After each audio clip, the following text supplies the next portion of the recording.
গেল ৪১ দিন ধরে এভাবেই পেটের অসহনীয় যন্ত্রণা বয়ে বেড়াচ্ছেন গৃহবধূ হাবিবা জান্নাত। তিনি জানান ৮ মার্চ নগরীর বন্ধন জেনারেল হাসপাতালে তার অপারেশনের জন্য অস্ত্রোপচার করেন চিকিৎসক রাজিয়া বেগম মুক্তা। অপারেশনের পর থেকেই তীব্র পেট ব্যথা ও জটিলতায় ভুগছেন। সিজার করার পরে আমি ১৫-২০ দিন থেকে বুঝতে পারি যে ওই জায়গায় সমস্যা। ভুক্তভোগীর পরিবার বিষয়টি ডাক্তার রাজিয়া বেগম মুক্তাকে অবগত করলে তিনি গুরুত্ব না দিয়ে এড়িয়ে যান। পরে অন্য চিকিৎসকের দ্বারস্থ হলে পরামর্শ দেন সিটি স্ক্যান করতে। এতে ধরা পড়ে পেটে রয়েছে কাপড় জাতীয় বস্তু। উনি বলছে যে অসম্ভব, এটা থাকতে পারে না। উনি একবারই অস্বীকার করলো। তা উনি যখন অস্বীকার করছে তখন উনি 14 দিনের ওষুধ দিছে।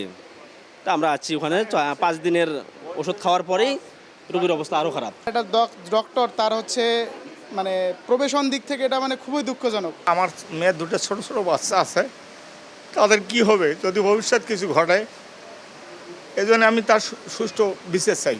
রোগীর দেয়া ঠিকানা অনুযায়ী ওই চিকিৎসকের কাছে বিষয়টি জানতে গেলে তাকে পাওয়া যায়নি। তবে অভিযোগ পেলে তদন্ত করে ব্যবস্থা নেওয়ার আশ্বাস জেলা সিভিল সার্জনের। তদন্ত করে যে জানতে হবে যে আসলে দায়িত্ব অবহেলা ছিল কিনা, যে ক্ষতিগ্রস্ত হয়েছে। আমার বরাবরে একটা অ্যাপ্লিকেশন করলে আমরা তদন্ত করে এটা ব্যবস্থা নেব। গৃহবধূ হাবিবা জান্নাতের বাড়ি রংপুরের পীরগঞ্জ উপজেলায়। রেদওয়ান হিমেল, সময় সংবাদ, রংপুর।